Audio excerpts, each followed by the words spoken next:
Salut à toute l'équipe, c'est le Club de la semaine. Comment on va les gars? Tranquillou? Bon les gars, aujourd'hui les gars, nouvelle vidéo. Real Madrid Mallorca, demi-finale de la Super Coupe d'Espagne. Donc le Real Madrid a gagné 3-0. Donc ça c'est plutôt cool. Donc je suis toujours avec Kanto, ça va ou quoi? Bah écoute, ça va nickel, toujours content d'être là pour ce magnifique débrief. Ouais, je suis chaud, je suis chaud. Bon les gars, on va passer tranquillement à la compo. Compo. Bon la compo c'est du classique, je pense que ça va être la composition des grands matchs. Voilà, pour le coup, comment on peut dire ça? Pour le coup, bon, Tchouaméni encore défense centrale. Moi, j'ai pas envie. Je veux que Carlo Asensio soit défenseur. Mais bon, Carlo, il veut s'entêter à H24. Kamavinga, c'est cool qu'il revient enfin au milieu de terrain titulaire. Parce que pour moi, c'est doit être le milieu de terrain type. Donc, moi, pour moi, l'équipe elle ne doit pas bouger. Donc, bon, on va tranquillement penser. On va parler vite fait du match sur manière globale. Je vais parler moi de ce que je pense. Moi, pour moi, la première mi-temps, alors le Real Madrid a pour moi bien commencé les 15 premières minutes avec un pressing haut qui étouffait Mallorca. Par contre, le Real Madrid a eu énormément de déchets, de frappes un peu des frappes de loin qui ont pas vraiment de danger. Kamavinga il est cessé plusieurs fois, Mbappé, Vini, Bellingham, bref, pas mal de joueurs du Real Madrid ont essayé, mais malheureusement ça n'a pas vraiment fonctionné. Pour le coup, Mallorca a quand même bien défendu. Ils sont restés bloc bas parce que dans tous les cas ils pouvaient pas ouvrir le jeu, sinon ils allaient se faire ouvrir. Et pour le coup, bon bah, le Real Madrid a, entre guillemets, il a bonne attitude, mais en fait, des fois, sur certaines transitions, je vais vite fait parler d'un truc. On va vite fait rebattre la compo. Ça, je vais parler de.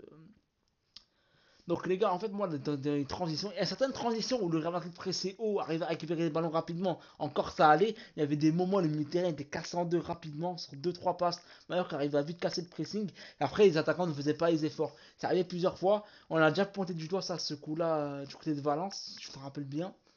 Donc moi, pour moi, Mhm. c'est un truc vraiment dans les transitions, surtout face au Barça qui va arriver, il faudra vraiment que les joueurs fassent vraiment les efforts.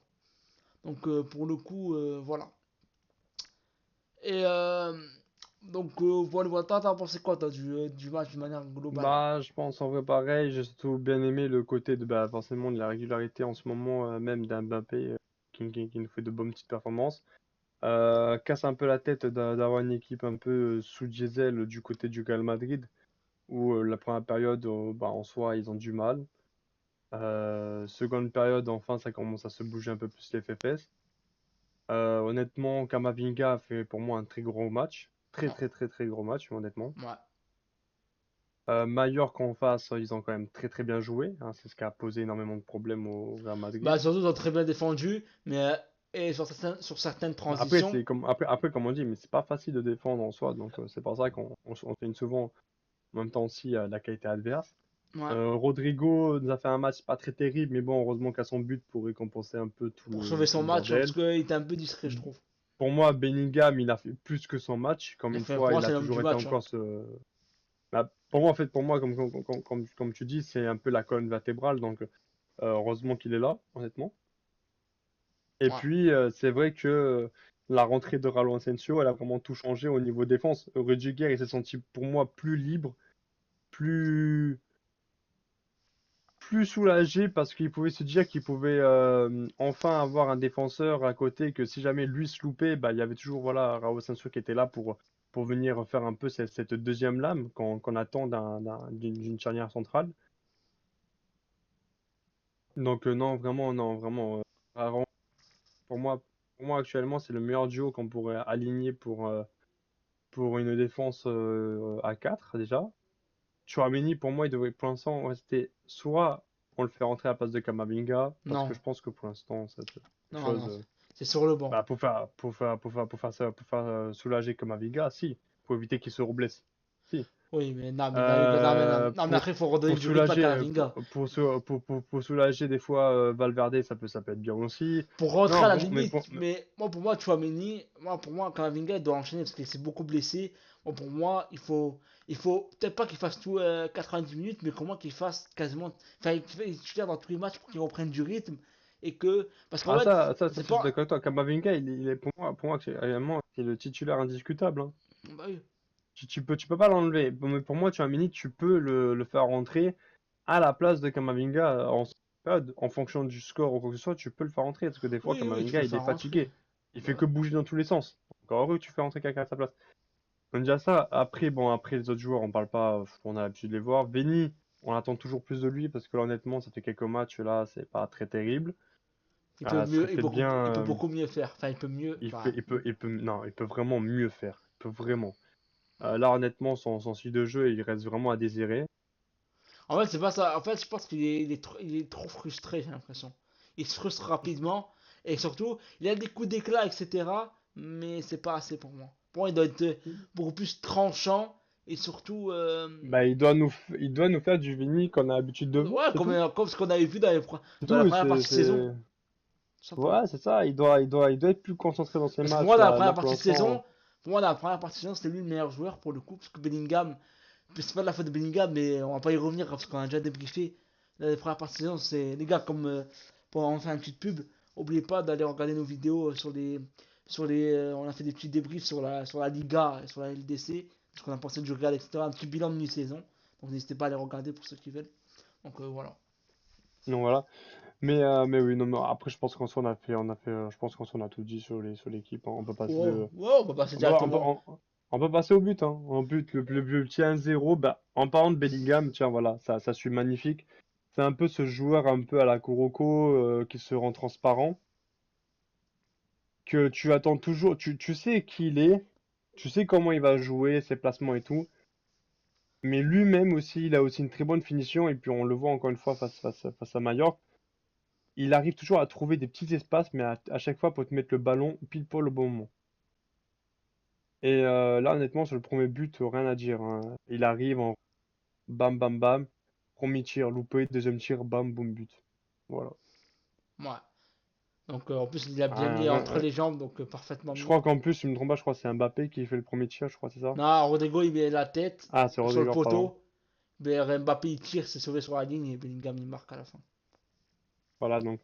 Non, mais comme quoi, tu vois, c'est vraiment Bellingham, c'est vraiment un type de joueur qu'il faut avoir dans son équipe. Honnêtement, c'est un profil que pour les prochains recruteurs en Europe ou même dans le monde entier, pour les prochains clubs, pour les prochaines années, il faut viser des profils un peu à la Bellingham parce que vraiment, c'est, en milieu de terrain, c'est incroyable. Ouais. Donc voilà, on va passer vite fait au deuxième but. Sur le deuxième but, Il n'y a pas grand je chose à te dire. laisse. Franchement, on va vite fait parler parce qu'en vrai, il n'y a pas grand chose à dire sur le deuxième but en soi. Euh, Et c'est une faute, c'est une entièreté de la faute défensive du côté de Mallorca, Dans tous honnêtement. les cas, même s'il l'avait pas, c'est Mbappé, il avait but. Donc je pense que dans tous les cas, C'est ça. il pouvait pas faire grand chose. Bon, Donc après, avec Mbappé, il est capable de tout, mais. ouais, mais on va faire confiance entre guillemets. Et là, on aussi de Brian Diaz qui a été plutôt bon. Donc il Mm. est décisif sur le but. Donc quoi, 2-0 pour le Real, là, c'était la régie, c'était fini. En tout cas, à partir du moment où le Real avait marqué le premier but, le match était plié. Enfin, c'est juste le but C'est ça. c'est le but déclic. Donc après, on va venir avec le troisième but de Rodrigo. Donc comme Anto il a dit tout à Après, l'heure. Ah, tu veux dire? après, honnêtement, il y a aussi peut-être un truc à dire sur le deuxième but, c'est la rentrée de Brahim Diaz qui a aussi, encore une fois, changé les choses, hein. Ouais, ce que j'ai dit, ouais. Ah, merde. Ah, Ah, t'inquiète, excusez-moi. c'est pas grave. Donc, on passe au troisième but. Donc, comme Anto il a dit tout à l'heure, Rodrigo était un peu discret dans le match. Mais le but l'a sauvé, entre guillemets, son match. Donc, pour le coup, c'est quand même bien. Donc, Rodrigo qui marque un très beau but. C'est bien pour lui parce En qu'il plus, elle est enchaîne. magnifique, la passe. Ouais, il enchaîne aussi les buts. Donc, c'est bien pour sa confiance, etc. Donc, bon, un petit troisième but, ça fait toujours plaisir. Le Real Madrid gagne Je pense 3-0. qu'honnêtement, avec ou sans rouge, si jamais Vini serait sorti ou pas, je pense que le match aurait été largement gagné. Ouais, de toute façon, on va en parler vite fait de ça. On va passer au top. Donc, les tops. Bellingham, on en a déjà parlé, c'est un monstre, c'est le taulier. Le Kamavinga, il Hmm. était partout, il récupérait pas mal de ballons, un bon pressing, des bonnes projections. Kamavinga qui revient vraiment en forme, honnêtement. Ouais, On pensait qu'après sa blessure, ça allait être un peu compliqué, mais finalement, non, au contraire, c'est même l'inverse qui se passe. tant Tant mieux, tant mieux. mieux. Tant mieux pour nous, tant mieux pour l'équipe de France. Continue comme ça. Ouais. Et, et puis on a cette petite pépite là que pour moi, je comprends toujours pas. Pour une interrogation, honnêtement, c'est pourquoi Carlo Ancelotti se prive d'un joueur comme ça.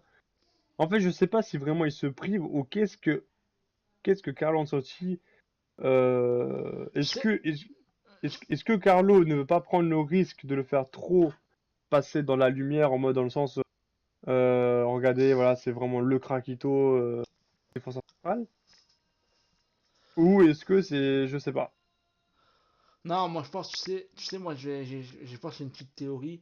Je pense que Carlo, c'est pas le genre de mec qui est. En fait, Chouameni, comme il était bien, il était venu avant Asensio, etc. Ancelotti a toujours privilégié les joueurs d'expérience par rapport aux jeunes, malgré qu'ils soient forts et tout. En fait, Ah, j'ai capté. en Il fait, veut lui, pas il se changer dit, trop, ouais, en fait, trop, il veut pas trop trop son donner à, système. en fait, il veut pas trop donner à Asensio. En fait, comment expliquer ça? Il aime pas trop faire confiance aux jeunes, surtout dans les grands matchs, même s'il est fort et tout. Mais il aime bien, en fait, Carlos, c'est un mec très pragmatique, il prend pas beaucoup de risques.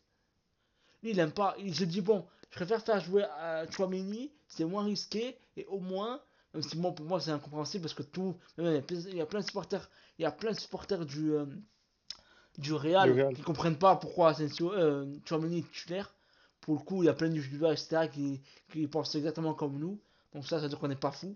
En plus, j'aime bien cette grinta, etc. Si on voit sur l'image un petit bisou à Maffeo. Maffeo, qu'on va vite fait en parler vite fait. Bon, on va pas trop verser dessus parce que vraiment, il est un peu ridicule comme joueur. Donc, en quoi, bon, pour moi, Asensio doit être titulaire tous les jours.